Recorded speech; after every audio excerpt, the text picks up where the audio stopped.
ಒಳಗೆ ಶ್ರೀಮಂತಿಕೆ ಮಾಡ್ತದ. ಒಳಗೆ ಶ್ರೀಮಂತ ಹೊರಗೆ ಶ್ರೀಮಂತ ಆಗ್ಬೇಕಾದ್ರೆ ಏನಿರಬೇಕು? ಹೊರಗೆ ಯಾರಿನ ಶ್ರೀಮಂತ ಅಂತೀವಿ?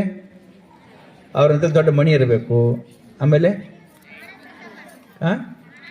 ಹಣ ಇರಬೇಕು, ಮತ್ತು ಕಾರ್ ಇರಬೇಕು, ಹೊಲ ಇರಬೇಕು, ಮತ್ತೇನಿರಬೇಕು? ಬಂಗಾರ ಇರಬೇಕು, ಬೆಳ್ಳಿ ಇರಬೇಕು, ಬೆಳ್ಳಿ ಇರಬೇಕು, ಮತ್ತೇನಿರಬೇಕು? ಇದೆಲ್ಲ ಇದ್ರೆ ಏನಂತಾರೆ ಅವ್ರಿಗೆ?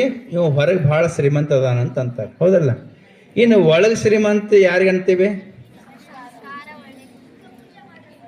ಲಿಂಗ ಪೂಜೆ ಮಾಡೋರಿಗೆ, ಮತ್ತು ಶಾಂತಿ, ನೆಮ್ಮದಿ, ತೃಪ್ತಿ, ಆನಂದ, ಮುಖದಲ್ಲಿ ನಗು, ಇದು ಯಾವಾಗ ನಿಮ್ಮ ಒಳಗೆ ಬರ್ತದ ಅವ್ರಿಗೆ ಒಳಗೆ ಶ್ರೀಮಂತ ಅಂತಾರೆ.